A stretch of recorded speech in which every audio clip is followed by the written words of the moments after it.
Brilliant warm greetings to you. In this time together, what I'd like to do is explore at least 3 different oils that specifically help with the resolution of conflict. And I mean this on an energetic level inside of your body, your physical body, your emotional body, and your mental body. And at the time of this recording, upon the world stage is the very painful conflict between Russia and the Ukraine. And what I've been noticing in myself and in my community and my loved ones is that conflict outside of us reflects and amplifies our sensitivity to conflict inside of us. So conflict outside of us reflects, amplifies, and can even irritate, like stir up inner conflict. Yeah, so if you can feel right now just that it's based on principles of resonance. When we feel a heightening of certain vibrational patterns within the collective, it's also heightening or bringing up, calling up to the surface any of those vibrational matches within us. Yeah? So any place within yourself where you might be in a habit of rubbing against yourself in a way that we could call conflict, that has a spotlight on it right now. Do you feel that? Have you felt more sensitive? Have you felt more defensive? Have you felt more raw? Have you felt more teary? Whatever it is that's your go-to emotion and go-to behaviors when you're in the midst of conflict, are you experiencing those in a heightened way right now? I certainly am. It's a very real vibrational, metaphysical, physical phenomena. So let's talk about some tools, because as you know, I love aroma point therapy and essential oils for a quick but substantial, real go-to where we can shift the energy of our entire being within a minute. That's the brilliance of aroma point therapy. So the oils that I want to share with you are, hey, what did I do with my paper? Sometimes as a little aside, in my creative messiness, I just write in all different directions all over a page, and then I have to go kind of treasure hunting for my content. So there's 3 oils for sure that we're going to cover in this series, possibly a 4th one. They are neroli, which my nickname for neroli is Angelics Incarnate, to work with guilt and shame particularly. And then we're going to explore marjoram, the great pacifier. This is one of the most powerful oils that I know of for transforming how the energy of conflict manifests in the physical body as tension. And then lastly, clary sage, which is the wisdom keeper, and my other nickname for clary sage is beyond polarity. So right there you can start to get a sense of how it can support us with conflict resolution on an energetic level, because that's what this is all about. So let's dive in first in this part 1 with just setting some next level context for the reality of conflict. Conflict is something that's very natural. Do you know that? Conflict, aggression, even violence. I think it's easy especially for us sensitive souls, to feel like, oh no, there's something wrong when there's violence, and it's so painful. And of course it is, particularly when we see humans being violent with each other or violent with themselves. And it's also important to note that violence is a feature within nature. Violence is a feature within nature. If you see the cycle of life and prey and predator, violence is part and parcel of that. So it's not unnatural. the rub, the contemplation piece for us is that as human beings, we have options for how to be, how we want to behave, what we want to create, what we want to give rise to, how we want to be with ourselves and other human beings. And so when we see the choice for violence, it brings stuff up. You know, it really brings stuff up in us on multiple levels.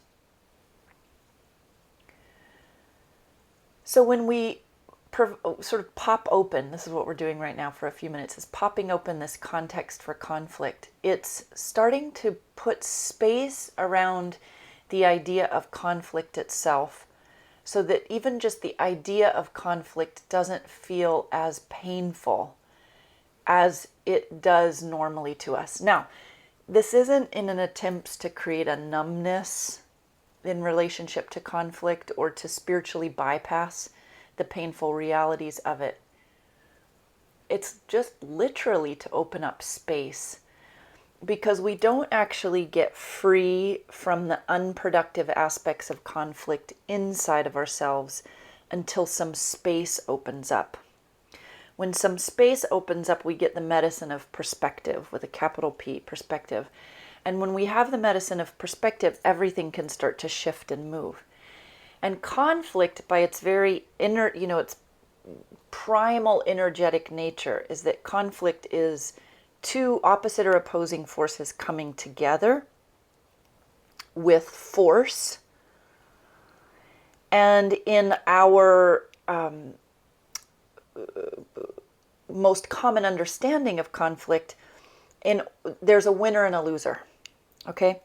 In order for one thing to win, another thing must lose. So there has to be a domination and a submission. This is actually the definition of unproductive conflict within culture. Yeah? That there has to be a winner and a loser, and that there has to be a domination over. Period. So now you could say, well, in nature, there's a winner and a loser if we look at prey and predator in terms of who lost their life and who had their dinner, right? That is absolutely true.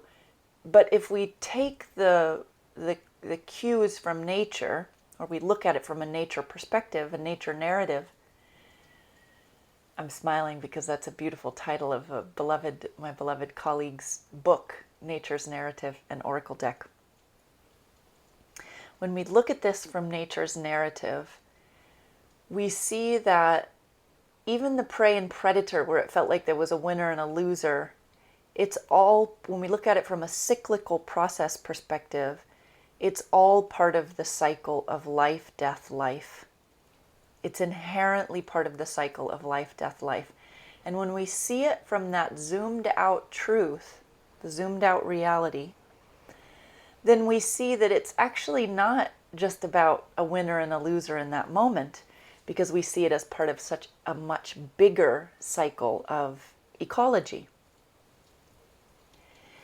It's really hard, if not impossible, to try to overlay that kind of understanding to human beings and wartime conflict, because there's so much horror that is experienced in wartime, and the complexities of human consciousness are such that we feel deep pain, at least those who have the ability to feel deep pain, when someone is dominated over at the expense of another, to not necessarily an end goal that is in alignment with a natural rhythm, as far as we know.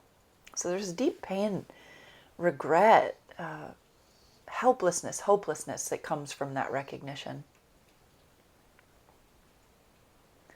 So where does this bring us? And why am I saying all of this?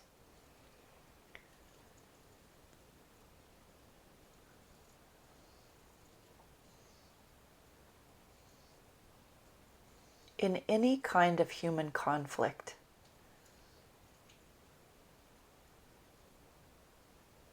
it's essential to understand and to feel in our own experience that the conflicts inside of us are mirrored outside of us, and the conflicts outside of us are mirrored inside of us. And that if we were going to bring conflict, the dynamic of conflict, into a resonance of what is natural, then the only place where we actually have control over that evolution, right? The evolution of bringing conflict out of unproductive, destructive conflict and into resonance with a natural rhythm that includes conflict within it, that includes a push and a pull, that includes a beginning, an ending, and a beginning. If we're going to bring our own experience of conflict into natural rhythms and create a different reality of conflict outside of ourselves, then we actually have to find within ourselves the natural dynamic movements between polarity and between duality within ourself, and find the us that is the center fulcrum at all times, between any opposing sides. So another way to say that is, have you ever had the experience of being conflicted about something, feeling in turmoil, wanting to blame or shame another person or even yourself? That's probably one of the most common forms of conflict that an individual experiences. When you find that sweet spot of detachment but total presence, then you are free from the conflict, even though the conflict is playing out in your human experience. It's going through its natural cycle, which is a push and a pull in order for things to be sort of ripped apart and exposed so that something new can arise from the ashes, if you will, of that push-pull, of that conflict.